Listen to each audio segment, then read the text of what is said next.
Hello, my name is Ben Mitchell. This is my first vlog, reflective vlog for design thinking for leaders, CPD 414.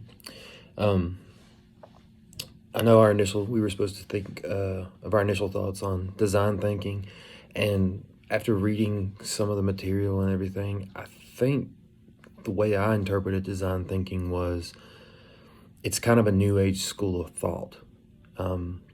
It kind of goes against the grain of old school thinking in that it's more about openness. It's more about creativity and working together as a team and being more hands-on, being able to brainstorm. It kind of is a little bit more of a new aged company practice than an old school company practice.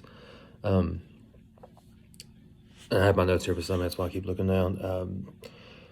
Solution-based approach rather than a problem-based approach, as opposed to immediately asking what went wrong, who's to blame, things like that, where it's automatically, what can we do to fix it? One of those things. So that was a big thing that I caught on to immediately. One of the other big things is understanding the intended audience, kind of like with control groups and surveys and testing, things like that. Having observation techniques and empathy for your audience. It kind of goes with what I saw were the 5 criteria for design thinking. Empathize with users. 2, define needs, problems, and insights. 3, ideate or challenge assumptions and create ideas for innovative solutions.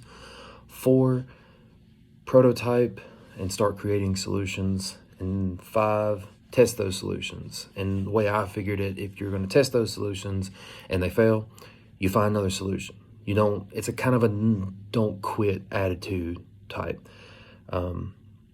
It seems to be like it's more of like a newer company practice, something like, I feel like there was a movie out not too long ago, it's called The Internship, and it was about some older salesman that took a job with Google, and the way that they were accustomed to doing business, everything was different.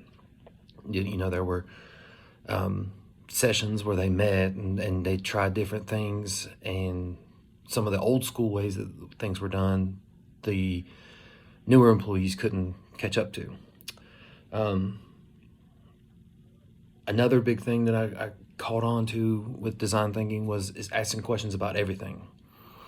It seeks to change. It wants to change ingrained mentalities, procedures, practices, things like that. It kind of wants to open up avenues for other people. It's more of a thinking outside the box type. And the last thing I got was it brings together different people, groups, and ideas to find this solution. You can bring in multiple department heads or just different schools of thought, bring them together to work together as opposed to working against one another. So another thing, one of the other topics that we wanted to discuss were the service learning project. And I saw where it was about the Lymphoma Society and the bag and things like that. I like it. I like the idea. I lost my mother to cancer when I was a kid, and anything that I can do to help give back to cancer, I always said that we don't do enough for that aspect. So anything I can do to give back, then I'm gonna jump on. So I'm all for the service learning project. I'm a little bit more, I guess, lone wolf when it comes to projects and such. I don't necessarily like to depend on others. I kind of like to be on my own with that. That way I can kind of take full credit or take full blame. But just like the idea is with design thinking, you kind of have to change and you kind of have to be open to a different idea. So that kind of goes along with the third criteria, what we were talking about, the thinking and feeling. I'm, I will admit this. I signed up for this class in the fall, and myself, I work in public education. I also coach football. It was right in the middle of our football season. I was taking other classes. I immediately thought this class was going to be too much, so I dropped it and signed up for another one. When I got back, I realized that I signed up for the same class, and I think when you first look at it, especially coming off of a break, it's overwhelming. To be honest, it just seems like there's a lot to it. It's condensed into 8 weeks, so you feel a little overwhelmed. And I mean, of course, I do too. But I have same professor for another course, the ePortfolio course. I like, a challenge. Hopefully, this is my last semester before I can graduate in May. So honestly, and it goes back to what I was saying. It's an overwhelming feeling. It's bittersweet. I feel like I've saved some of my harder courses to the end, but I know that there's light at the end of the tunnel, and it's almost to the point where I can touch the light.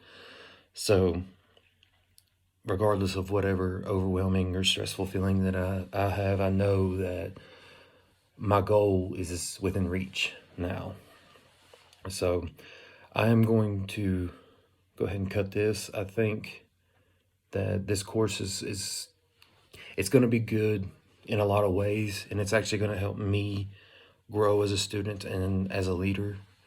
My hope is to become a classroom teacher, and I know that I'm going to have to work with other groups and other people that will have different schools of thought. So I think this has helped setting me up for a good career.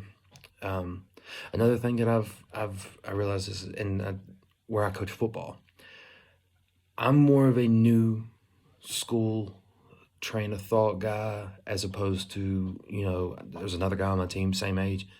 He's an old school guy.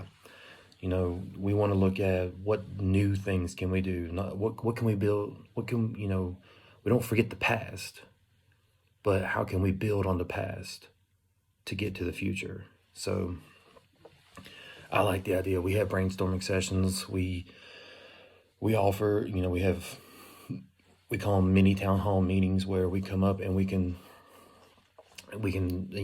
say what's on our mind, say what we're thinking, things like that. My head coach does a really good job of giving us the floor and letting us speak. So I'm excited for this course, and I think that everything should go pretty well. But thank you, and look forward to the next vlog.